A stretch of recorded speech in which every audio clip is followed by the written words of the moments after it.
Hola, muy buenos días a todos. Gracias al Ejército de Colombia, a la Escuela de Ingenieros Militares y especialmente a María Cristina Parra, la bibliotecaria de este centro, por invitarme en esta ocasión a hablar de este tema que es de inmediata actualidad, que es la inteligencia artificial y la generación de contenidos académicos. En primer lugar, hay que decir que se trata de una tecnología disruptiva. Ya así en el año 2019, este señor que es Eric Coleman, que hace una serie de vídeos basados en datos oficiales, nos decía que en el año 2020 la mayoría de las personas ya tendría más conversaciones con un bot que con su mujer. La inteligencia artificial, aunque hemos oído hablar hace apenas 2, 3 años, se inventa en el año 1950 de la mano de Alan Turing, que es esa persona que tenéis aquí, que intenta descifrar los códigos militares, en este caso, de el ejército nazi y, y la máquina Enigma, que se llamaba.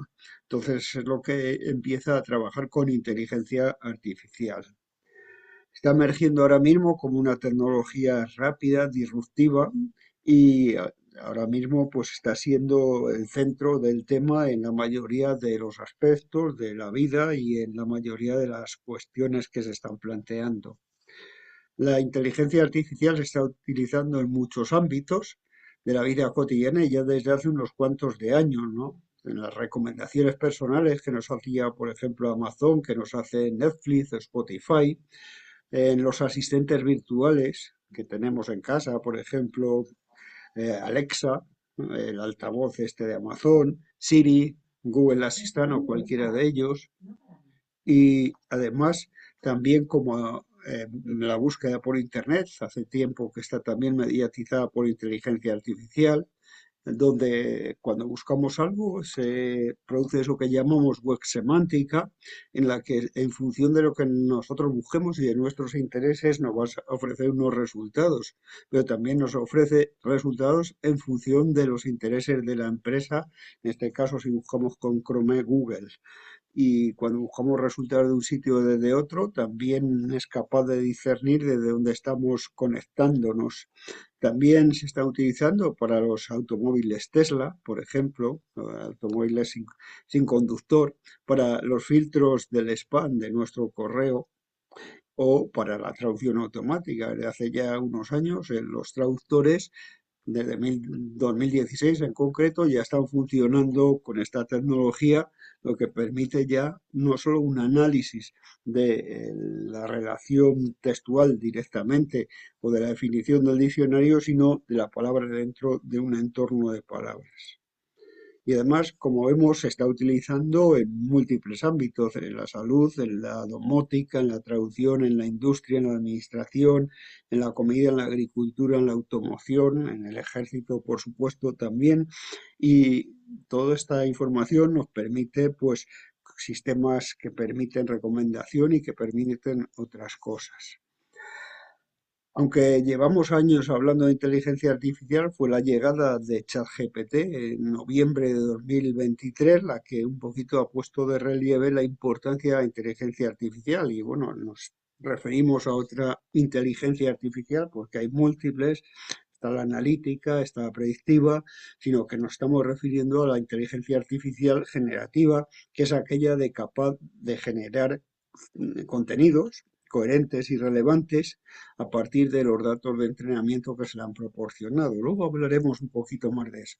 Podemos ver, por ejemplo, contenidos generados, como en este caso, con inteligencia artificial, que es un vídeo que permite unos vídeos, un sistema de un modelo para elaborar vídeos que hace escenas realistas e imaginativas a partir simplemente de una instrucción, de un prompt, que así se llaman las instrucciones, y hace vídeos ya de 10 minutos completamente realistas, como esta aplicación que vemos aquí que se llama Sora, donde yo le he dado una serie de instrucciones para que me realice un vídeo y ya me realiza ese vídeo.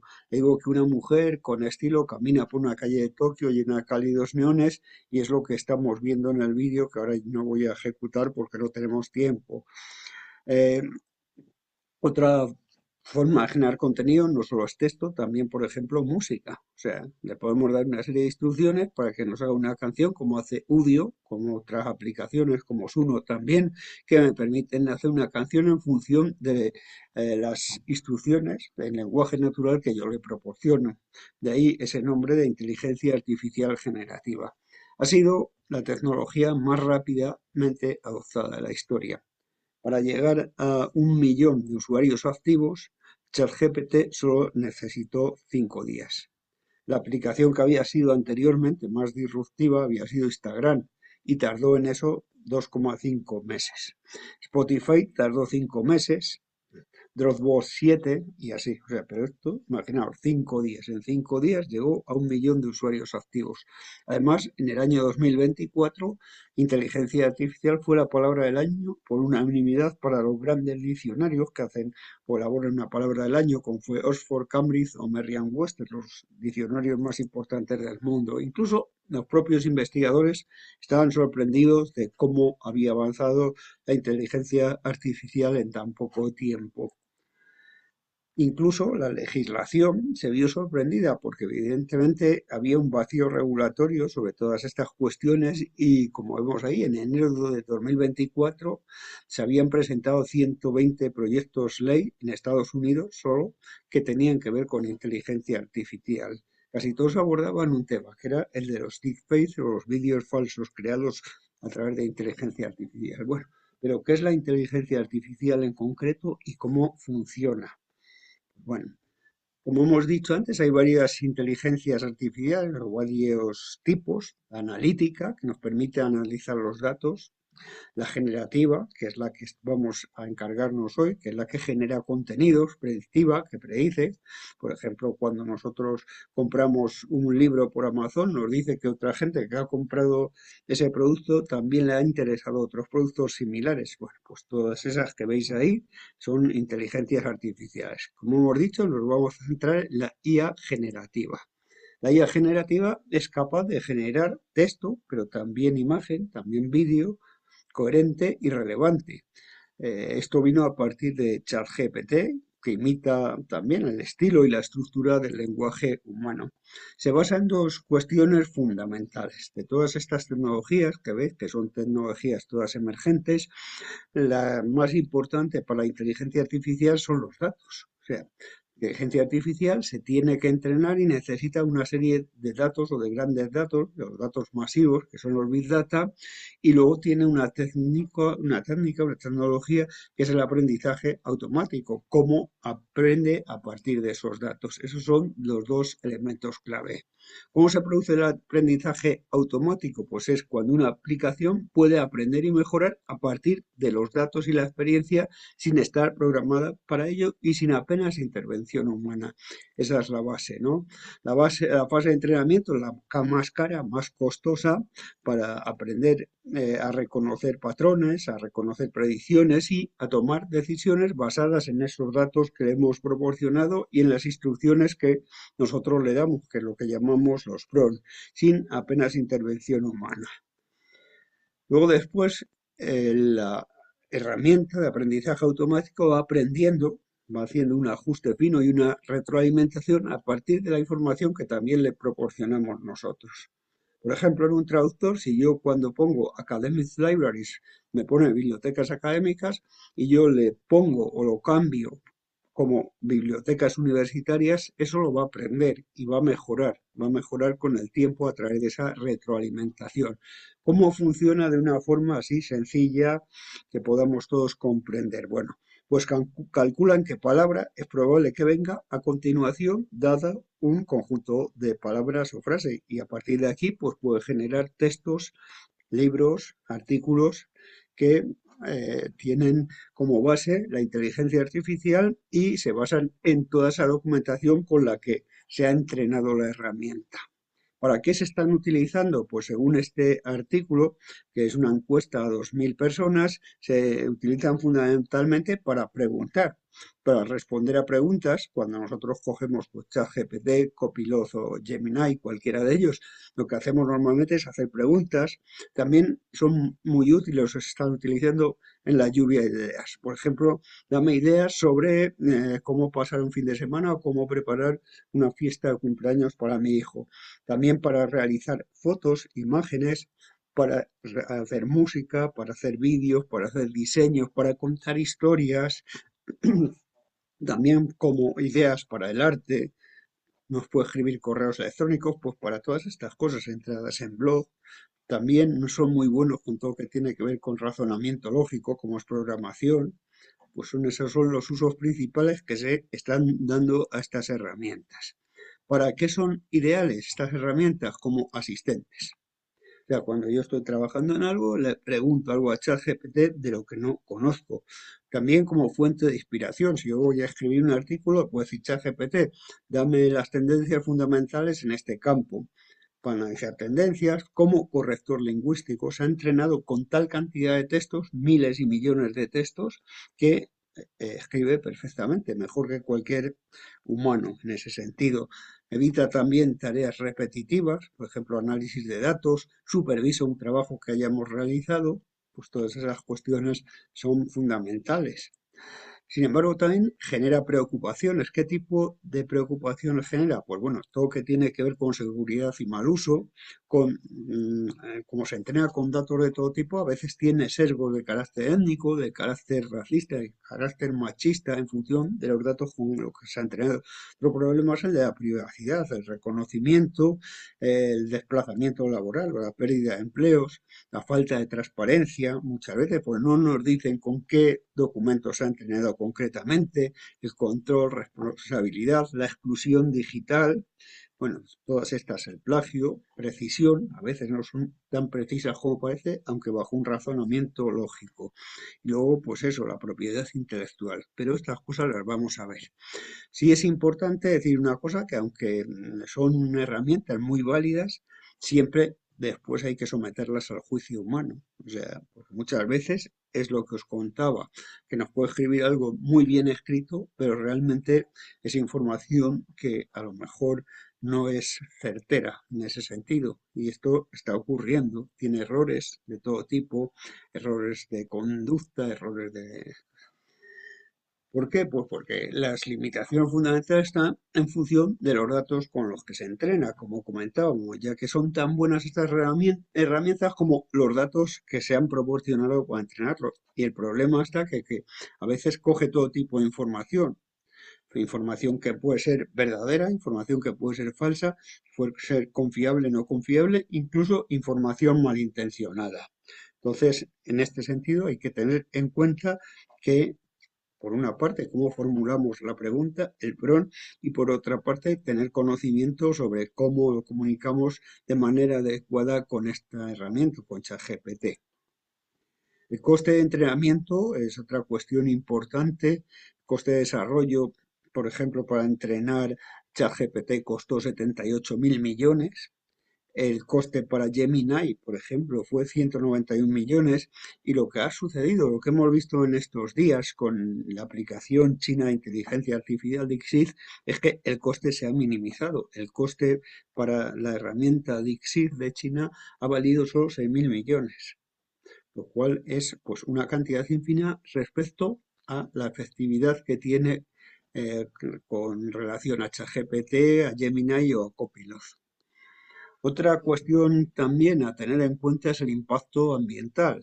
La IA requiere una enorme capacidad computacional y demanda grandes cantidades de electricidad y luego también para el enfriamiento de todos esos servidores necesita grandes volúmenes de agua.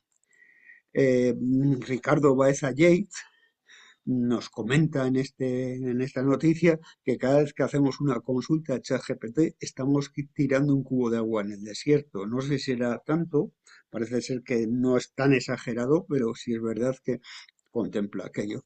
Y por otra parte está el tema de los datos sintéticos.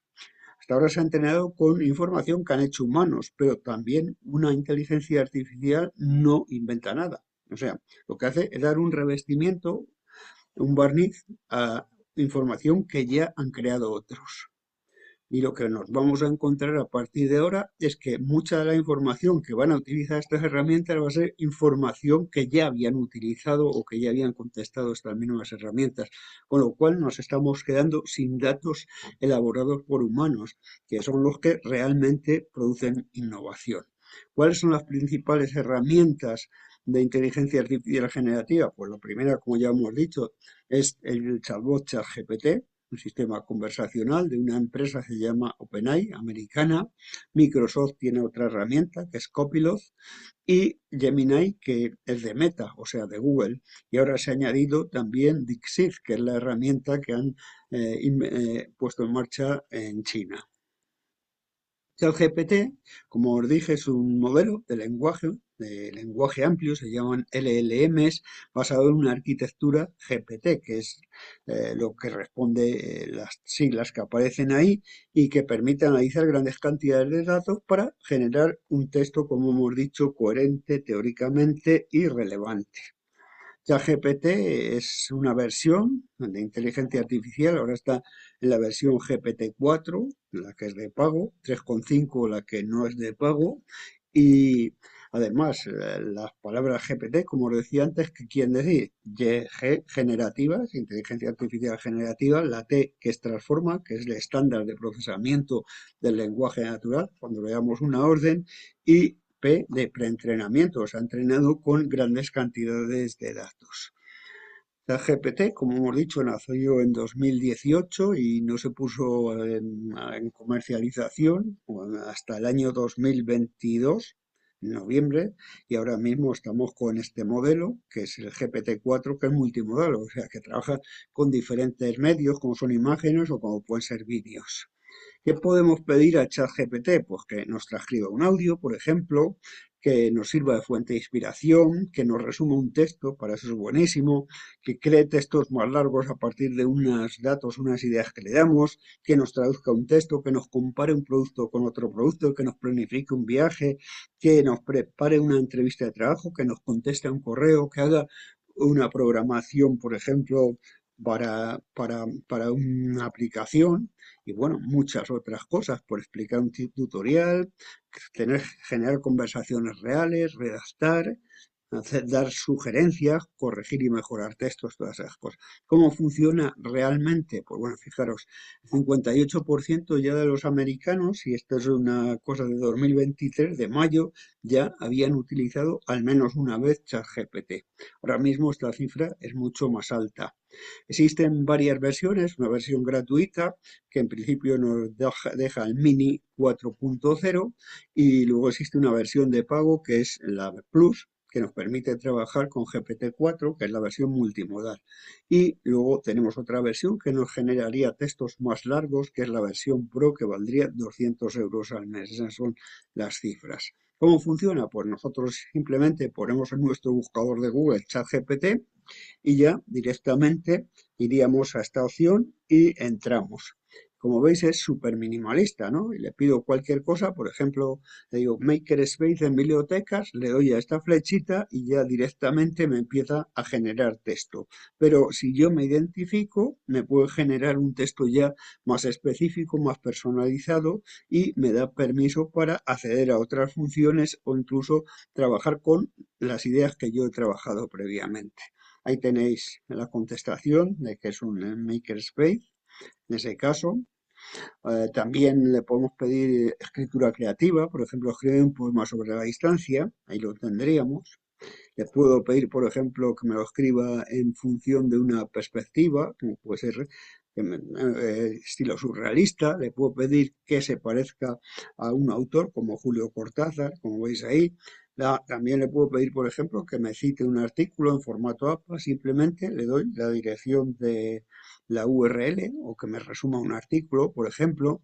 Que me haga una programación en Python para realizar cualquier cosa, que me elabore un plan para hacer una visita turística, por ejemplo, a mi ciudad durante 2 días, qué puedo hacer, qué puedo ver, dónde puedo ir, que me explique cómo funciona la IA desde el punto de vista de un niño de 4 años, o desde el punto de vista de un experto en bibliotecología o de un experto en técnicas militares, funciona. La perspectiva siempre es importante. Que me escriba el código, por ejemplo, para realizar alguna acción, pero veis, si yo le pido una acción que, por ejemplo, no es legal, me va a decir que no puede ayudarte con esta solución y que puede contestar otras preguntas, pero no para cuestiones que tengan que ver con seguridad, privacidad, etcétera. También le puedo pedir que me dibuje algo.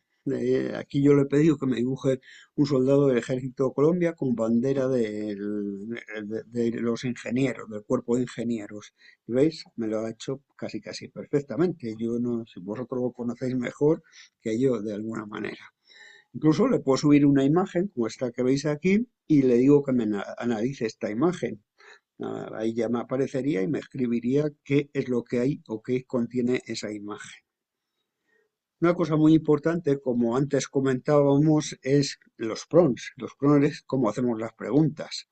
Los prompts ayudan a enfocar la conversación y llevarla a cabo. Es un sistema conversacional. Entonces podemos preguntarle una cosa y luego volverle a preguntar sobre esa misma cuestión o si se ha confundido o darle una orientación. Las preguntas tienen que ser claras y precisas, tienen que ser concisas. Es muy importante darle enfoque de qué punto de vista. Lo queremos desde el punto de vista de un niño de 5 años y lo queremos desde un experto en un tema concreto y determinado, también la relevancia y luego, una vez que nos da una respuesta, ir acotándolo, ir mejorando esa respuesta. Ahí tenéis un ejemplo muy claro de que es un PRON. Yo, en este caso, le digo el rol, actúa como un investigador científico, le digo la acción, que me sugiera 5 temas de investigación, le digo también el contexto, que incluye una descripción de por qué cada tema es relevante, y luego que me diga el formato de salida, si quiero en viñetas, si quiero una tabla, si quiero un dibujo, qué es lo que yo quiero, qué formato. ¿Qué limitaciones tiene? Pues en principio, pues como os digo, no crea nada nuevo, carece de creatividad porque lo que hace es recoger la información que ya está hecha, que ya está escrita. Otra cosa es que se entrena con gran cantidad de datos y que pueden contener información incorrecta y sesgada y así nos lo avisan los modelos, que pueden tener errores, que carece de un razonamiento crítico y de sentido común también, porque cuando litigamos a veces con la herramienta nos da respuestas erróneas. Luego también tiene propensión a generar respuestas ficticias, que es lo que se llama alucinaciones, que más adelante veremos. Y también puede dar respuestas sesgadas inherentes a los datos, como hemos comentado antes, de tipo sesgos racistas, sesgos de tipo machista o sexista, ¿no? Y luego, pues bueno, pues las preocupaciones éticas y de seguridad. ¿Qué desafíos tiene ahora mismamente? Pues bueno, los desafíos, como sabemos, son de carácter ético, de carácter social. En el caso nuestro, por ejemplo, de investigación, pues tiene que ver con la atribución adecuada, si ese texto o ese trabajo de clase realmente lo ha hecho quien dice haberlo hecho o no. Y luego también la difusión de contenidos que, aunque parezcan razonables, pueden ser falsos o manipulados, que esa es otra cuestión. Las herramientas, como decíamos, tienen alucinaciones, o sea, son datos erróneos, sesgados con los que se ha entrenado y a veces cuando forzamos mucho la herramienta tiene a darnos respuestas incorrectas, aunque suenen sensatas, y a contener información falsa, que es lo que se llama alucinación, porque no son capaces de entender el mundo ni entienden la inteligencia como entendemos nosotros, porque al fin y al cabo es un sistema predictivo que se basa en los datos que ha cogido para entrenarse, ¿no? Aquí tenemos un ejemplo de alucinación. Cuando nosotros preguntábamos ya hace tiempo a ChatGPT, ahora no, qué personaje aparecía en qué presidente de Estados Unidos aparecía en el billete de $100 y nos decía Benjamin Franklin. Efectivamente, Benjamin Franklin aparece en el billete de $100, pero ¿qué pasa? Que Benjamin Franklin no fue presidente de Estados Unidos, que ese es el sesgo de alucinación. Cuando le pedimos una bibliografía, normalmente los primeros textos que nos ofrecen esa bibliografía suelen ser ciertos, pero llega un momento que aparecen referencias bibliográficas de autores que podían haber escrito eso, pero que nunca lo escribieron, porque la máquina lo que intenta es darnos siempre respuestas innovadoras y en esa innovación es donde entra en lo que se llama una alucinación, o sea, que crea textos de autores que podían haber escrito algo, pero que nunca lo escribieron, que es lo que encontramos aquí en este ejemplo que os pongo yo. Otro ejemplo es, por ejemplo, Fernando Hierro jugó en el Real Madrid, pero tuvo un hermano que jugó en el Barcelona un par de partidos. Entonces le pregunto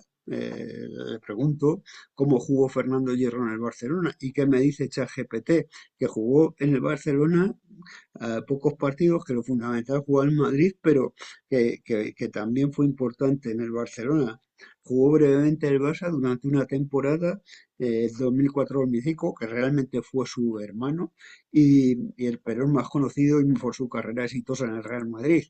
Esta también es muy llamativa, es con Bing, la herramienta también del buscador de Microsoft, y le preguntaban si el presidente del gobierno español llevaba barba, e insistía el periodista que lo hizo en si llevaba barba o no, y entonces llega a mostrarle un link donde teóricamente aparecía el presidente con barba, pero iba a link y según dice el periodista entra y da 404 que es un error y dice, como coge información muy sesgada, a veces de periódicos contrarios a la ideología del presidente del gobierno, diciendo que es mentiroso, que es manipulador, dice es que Pedro Sánchez, el presidente del gobierno español, es manipulador y probablemente ha quitado, y un mentiroso y probablemente ha quitado la fotografía.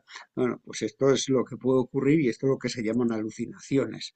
En este caso ya es más llamativo, un sistema de inteligencia artificial que se utilizaba en San Francisco para generar noticias, un boletín de noticias, pues llegó a confundir que el asesino había sido el propio fiscal, cosa que era incierta. Que estos son los riesgos. O sea, que siempre que hagamos algo con inteligencia artificial es bueno comprobarlo, es bueno saber de dónde ha tomado la información y comprobar ese hecho, comprobar ese dato en concreto.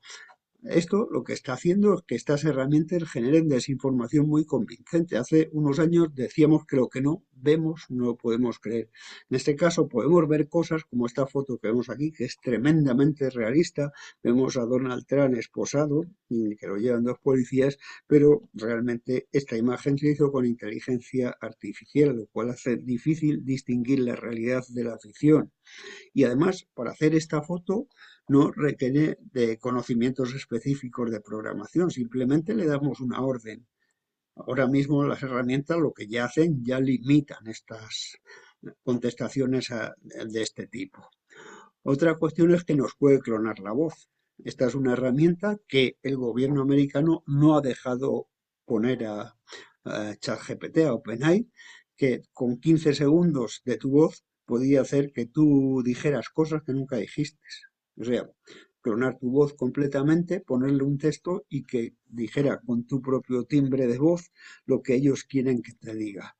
Esta es otra aplicación similar que con 4 o 5 fotos es capaz de hacer esta herramienta y una simulación de audio tuyo, hacer también un vídeo tuyo en el que aparezcas diciendo cosas que nunca dijiste. Y este es un deepfake donde vemos al presidente de Estados Unidos de aquella época, cuando subieron a la luna, a Kissinger, diciendo, a Nixon, perdón, diciendo que nunca llegaron a la luna, que los astronautas murieron en la operación, etcétera, etcétera. Y es un vídeo que gesticula con su propia voz, lo que se llama un deepfake o un vídeo falso.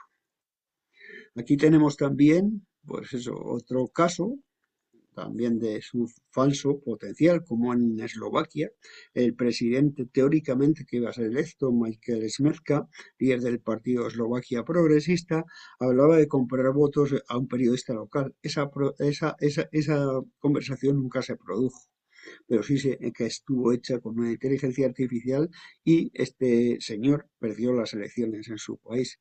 Así, en estas últimas elecciones que hemos tenido en Estados Unidos, OpenAI anunció una nueva estrategia para salvaguardar las elecciones mediante el uso de una marca digital o una marca de agua de cualquier tipo de fotografía, audio o vídeo en la que se pudiera identificar que eso se había hecho con una herramienta de este tipo de inteligencia artificial. Por lo tanto, hay preocupaciones éticas sobre cómo utilizar la idea generativa de forma responsable y ética.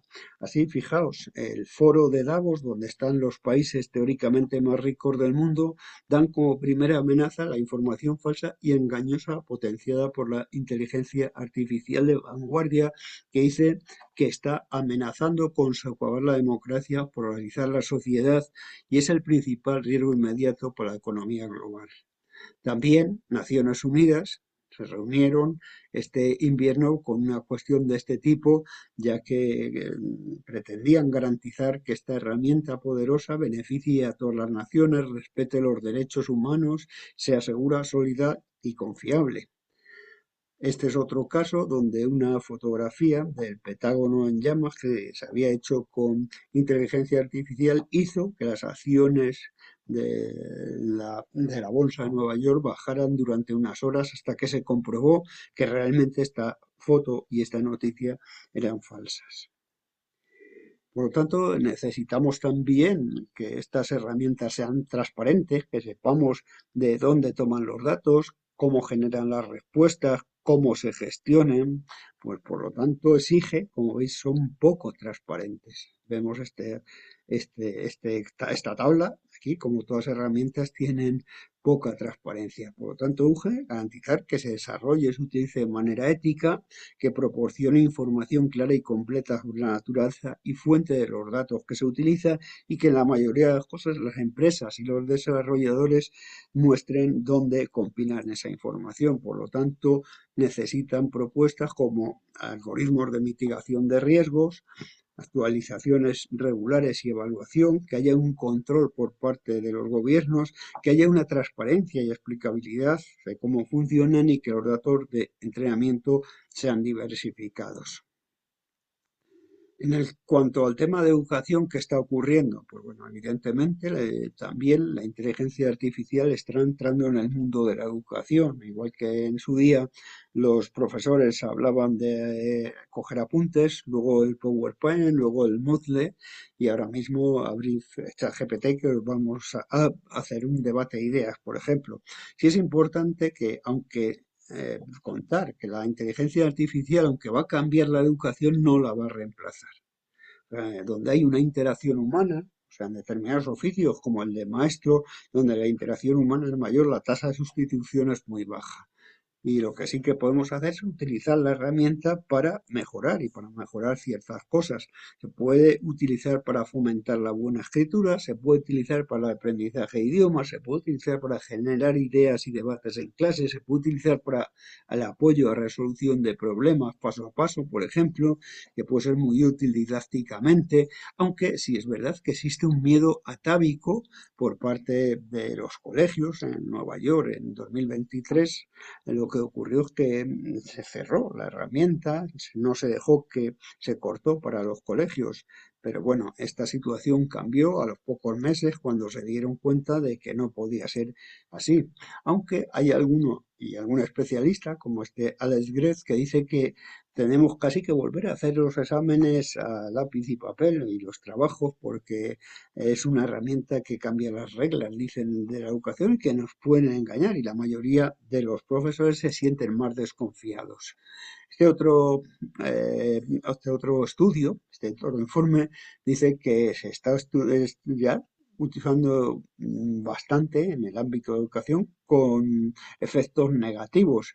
Dice que los factores que influyen en el alumno a la hora de utilizar ChatGPT es la carga de trabajo, cuando se ve desbordado de trabajo, cuando tiene presión con el tiempo y luego también por el tema de sensibilidad con las recompensas y con la calidad que se valore y está teniendo consecuencias como la procrastinación, o sea, que ellos se dedican a hacer otras cosas que les gustan más que las cosas que deben hacer o que tienen que responsabilizarse y luego utilizan esta otra herramienta y que esto también está llevando a una pérdida de memoria y afectando también al rendimiento académico de alguna de las maneras. Pero vamos a ver datos concretos. Bueno, este es Educase, que es un informe sobre tendencias en el ámbito universitario y lo que dice que la herramienta se está utilizando, que está afectando a la integridad académica, pero que también tiene usos apropiados y usos beneficiosos. En esta perspectiva, los profesores dicen que se han vuelto más desconfiados con la inteligencia artificial. Y vemos algunos casos. Este es un estudio a 1.000 estudiantes donde el 43% de los encuestados dicen haber utilizado ChatGPT para hacer los trabajos de clase, aunque solo un 17% dice que ha utilizado ChatGPT y ha presentado el trabajo directamente sin revisar. Este es otro estudio similar de Beth College. Aquí el 17% afirma haber utilizado ChatGPT en tareas y exámenes, aunque solo un 5%, según esta encuesta, que es a 4.000, casi 5.000 estudiantes, haberlo escrito directamente. Esta es de este año mismo, del año pasado, de noviembre de este año, y nos dice que se ha duplicado el número de estudiantes que ya están utilizando la herramienta para hacer sus trabajos de clase. En principio eran 2 de cada 5 y ahora mismo son 3 o 4 de cada 5 en 2024. Y que la está utilizando el 77%, ahí dice.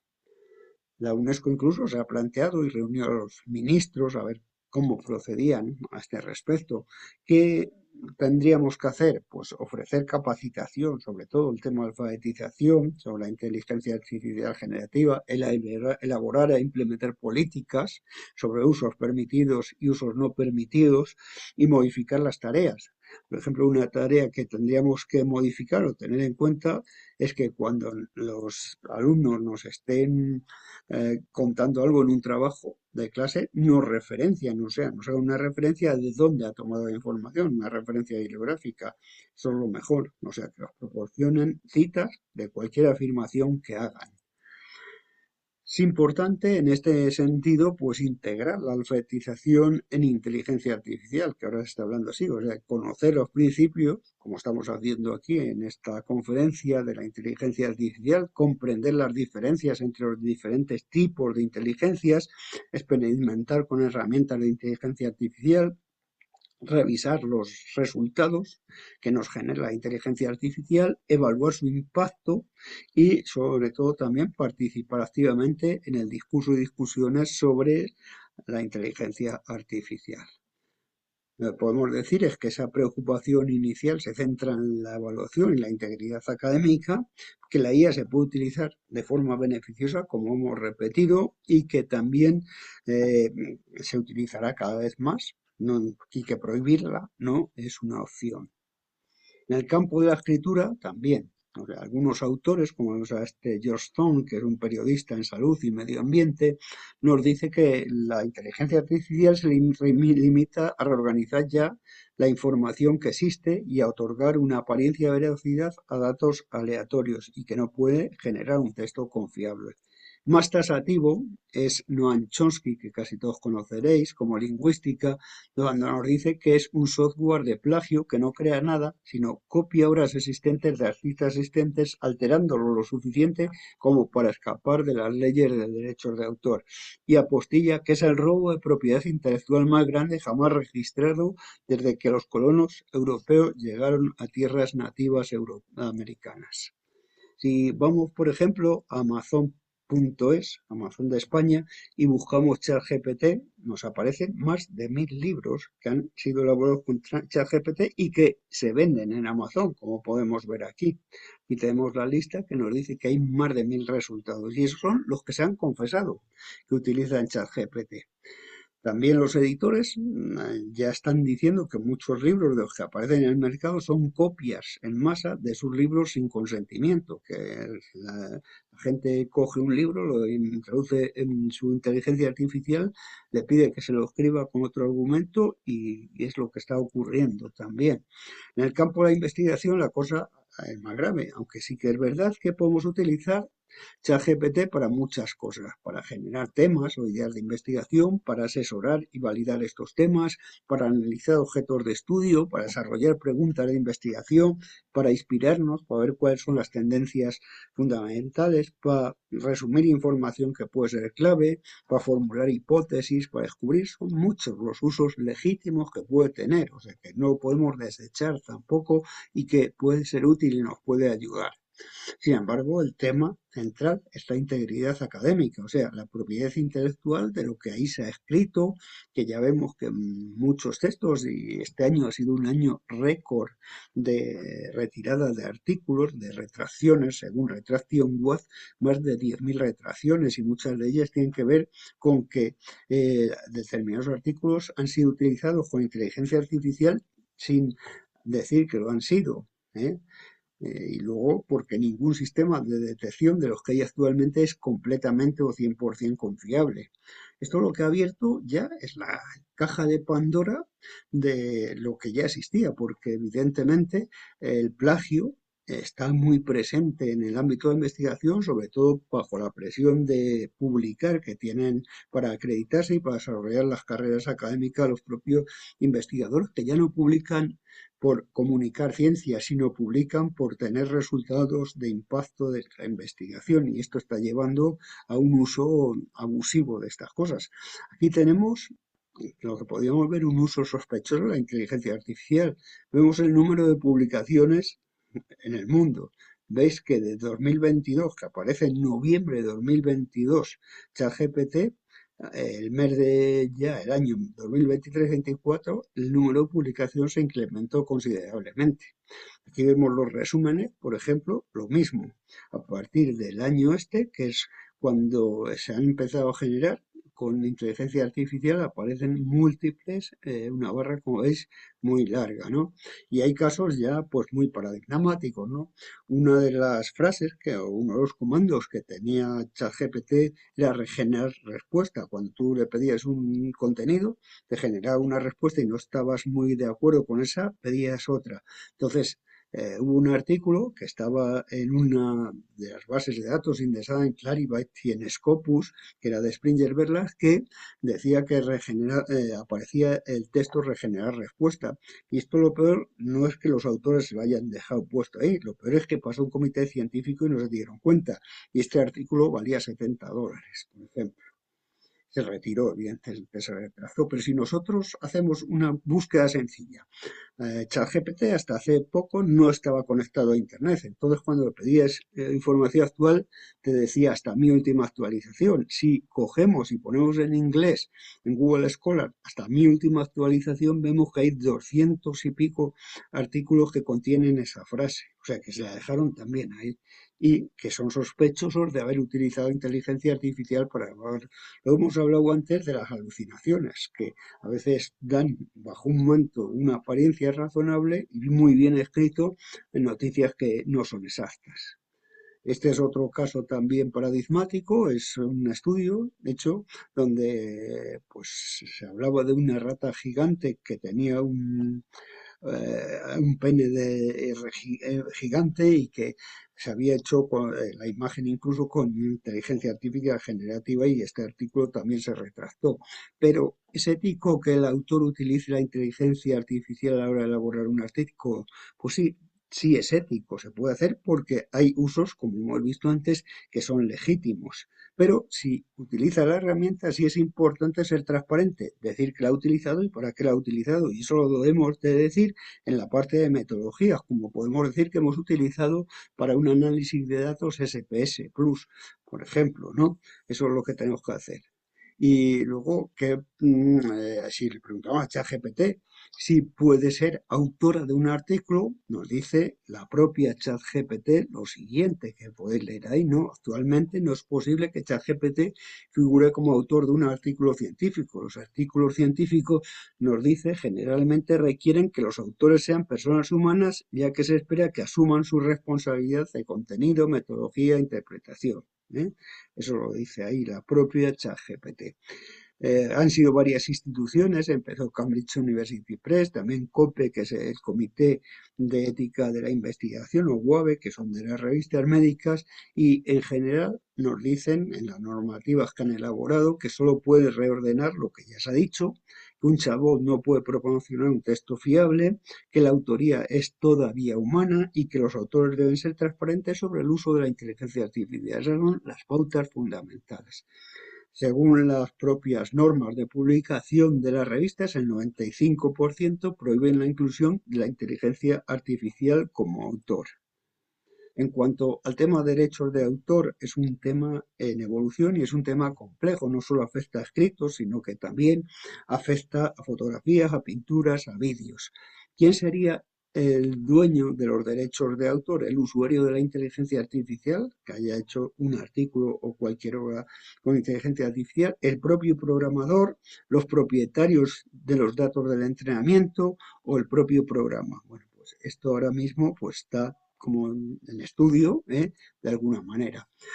La mayoría de las legislaciones define explícitamente quién o quién puede ser propietario de los derechos de autor. La Directiva, por ejemplo, de derechos de autor de la Unión Europea dice que no puede aplicarse a la inteligencia artificial sin participación humana.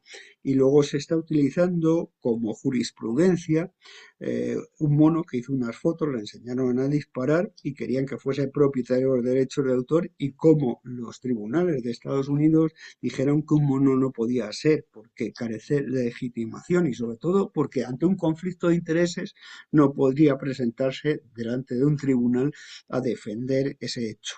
Esa sería la clave. Pues por ahora, ¿qué podemos decir? Que plantea cuestiones sobre la infracción de los derechos la propia inteligencia artificial. ¿Por qué? Porque a veces no reconoce de dónde ha tomado esa información.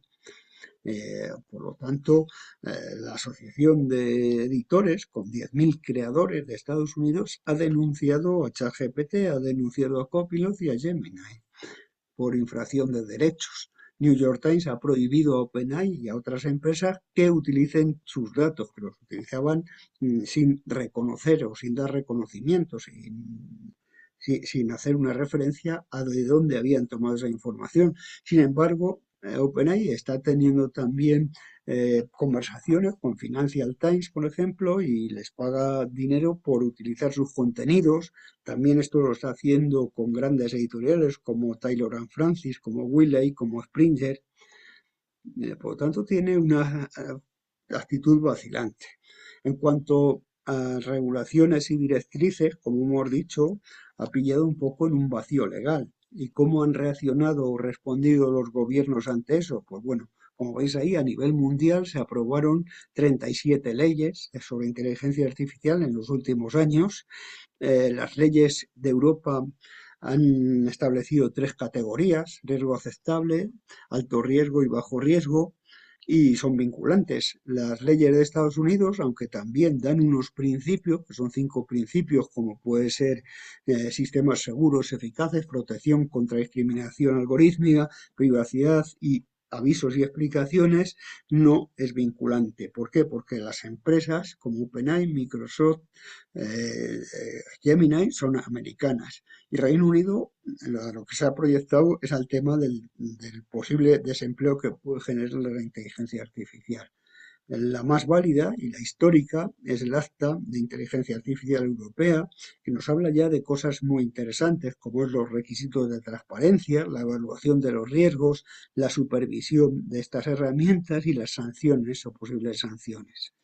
Establece, como hemos dicho, 4 categorías de riesgo mínimo bajo a riesgo no aceptable, y establece también multas por todas estas cuestiones. ¿Cómo funcionan las herramientas de detección? Por ejemplo, en el caso de propiedad intelectual, aquí tenéis algunas de ellas, algunas de pago, como Turnitin, y otras pues gratuitas, como GPT-0. Normalmente esas herramientas es un análisis algorítmico, se basan, pues eso, en la predicción, en los algoritmos de predicción de qué palabras va a ir la siguiente, un análisis profundo y luego un análisis de dispersión natural o escrutinio del sentimiento de un artículo respecto a otro. Esto es muy curioso, como podéis ver. El caso es que también a veces las herramientas están utilizando, como hemos dicho antes, una marca de agua para identificar determinados productos, pero esto es más bien para imágenes, para vídeos, etcétera. Una marca de agua. Turnitin lo incorporó en abril de 2024 y se determinó que había bastante gente que estaba utilizando la herramienta, ¿no? Una presencia notable de texto generado por IA en todos los datos que habían introducido desde colegios, escuelas, universidades.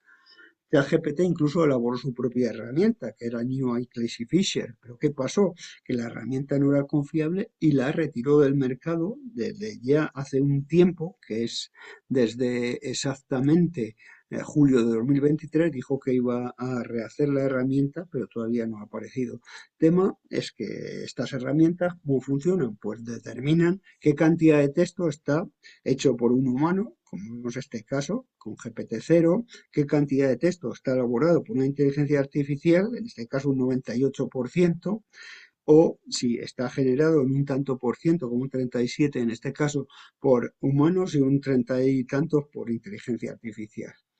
El caso es que las herramientas hoy por hoy no son fiables ninguna al 100%. Turnitin es la más fiable, que no llega ni a un 70%. Ha habido casos además que identifican erróneamente contenidos generados por IA. Por ejemplo, la Constitución de Estados Unidos como que ha sido escrito por una IA cuando ha sido por un humano, o a la viceversa. Un texto escrito por una inteligencia artificial que da un falso negativo, en ese caso. Y luego que también estos textos se pueden modificar, se pueden cambiar, y cuando nosotros los cambiamos, las herramientas son incapaces de identificarlos.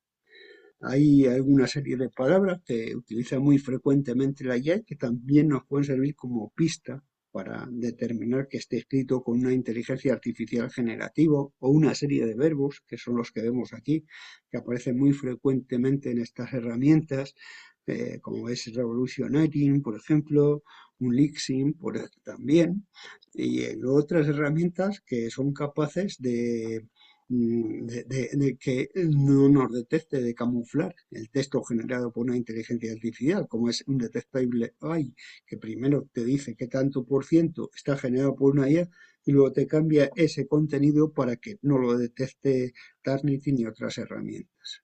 En el ámbito social, ¿qué está pasando? Pues bueno, la inteligencia artificial también, igual que está ocurriendo con la informática, está destruyendo empleos, pero por otra parte también está generando empleos y está generando también riqueza, ¿no? Aquí vemos una estadística que se hace a muchos directivos, y el 50% de directivos piensan que van a sustituir parte de las cosas que tiene su empresa casi por inteligencia artificial.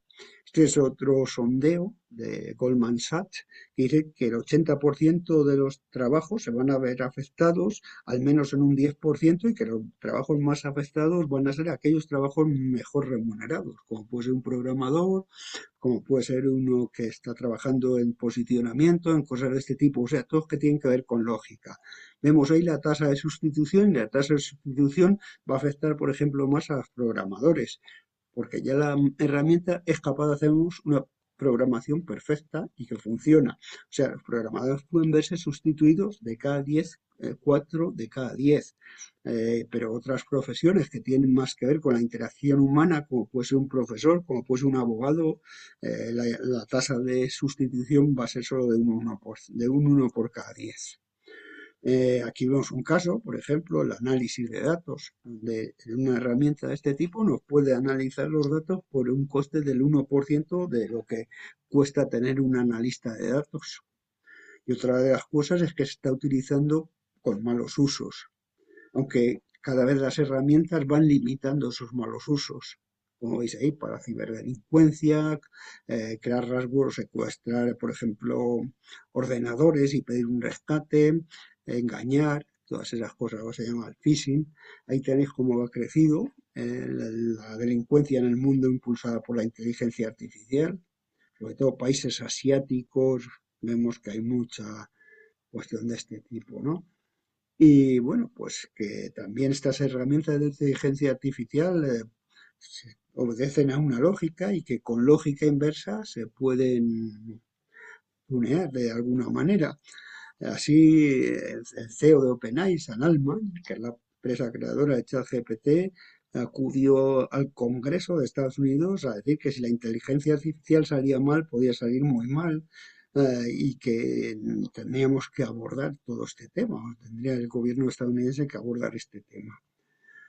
Sin embargo, otro, como este otro padre de la inteligencia artificial, Jan LeCun, dice que eso de la ciencia ficción que podemos ver en las películas, donde una inteligencia artificial se adueña del mundo, pues que es algo ridículo. También lo cuenta ese man.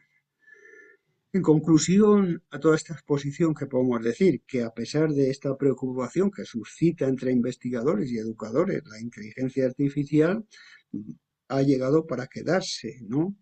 Que puede ayudar a reducir o incluso a eliminar ciertas tareas cotidianas, que es importante señalar que aunque potente no sustituye a la comprensión humana y al pensamiento humano, y que la limitación de los sistemas de modelos lingüísticos es susceptible a veces a dar información errónea, inversa o deducir respuestas por todo esto que llamamos alucinaciones o por los datos con los que se ha entrenado y que, como todo, depende cómo la utilicemos y los mecanismos de control que también se establezcan sobre ella. Eso va a ser la clave.